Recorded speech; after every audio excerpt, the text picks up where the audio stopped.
Mehmet Göktaş, Doğru Haber. Birêz Erdoğan, têkiliyan qut bikin, berdêla wê çi dibe bila bibe em ê bidin.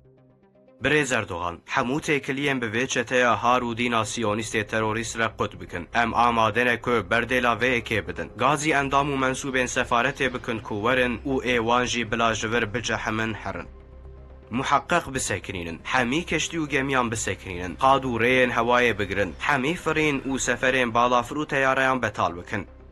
همو پیمان سیاسی، عسکری، بازرگانی و تجاری بتال بکن. ام دزانن که جبر وی که وزرارین که ام بدن چقاسن. که موزده ام دزانن که وی بردیلا ترکیه هبه.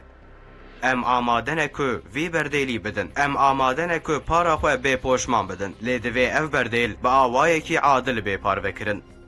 براستی بلاج ویره بگوتن بهاو بردیلا غزه بلاج حساب موره برین على الرأس والعین سر سرا سر چاوا ام دزانه که امه نتنه بازرگانی و تجارتا ده دولتا سیونیست ره جعالی امریکا ولاتن اوروپاین که خدمتکارن سیونیستانن رجی با امبارگویان ره روبرو بمینن لی برêz Erdoğan jibîr neke şeref û izzeta ku li hember vê yekê em qezenç dikin wê ji hemû ziraran gelek çêtir û baştir be. Li hember van deriyên ku tê girtin wê Rabbê me gelek deriyan ji me re vebike.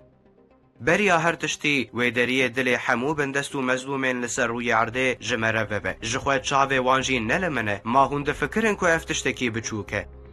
Duayên mezlûman çiqas bi euro û dolarî dike ez nizanim. Lê em baş dizanin ku li cem xwedê qîmetekî mezin heye.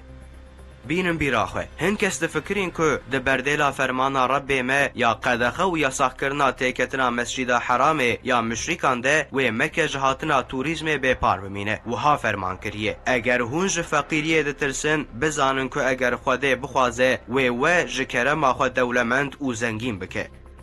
برêz Erdoğan, tu ji her kesî çêtir dizanî ku me bi ambargoyên ku ji aliyê Rojava ya nîşteref alema Xerbê ve li ser me hatiye danîn çi bi dest xistine û gelek caran di axaftinên xwe de vê yekê tu jî tîne bîra me.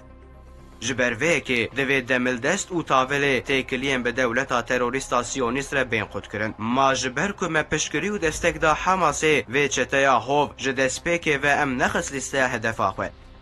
Ya balkeştir, ma wan eşkere nekiribûn ku ew ê li welatê me li dijî birayên mên Filistînî ji ber ku endam û mensûbên Hamasê ne operasyonekê lêdar bixin. Ma ji qebûlkirina vê yekê û bêdengiyê rûreşiyek mezintir heye. Ji îropê ve divê demildest têkiliyên bi vê çeteya qatil, talanker û hov re bên qutkirin û birîn. Ji ber ku cîhan li benda encamek wiha ye. Hûn ê bibînin ku ew ê bi xwe ve her tişt were. Her tişt li gor dilê me be.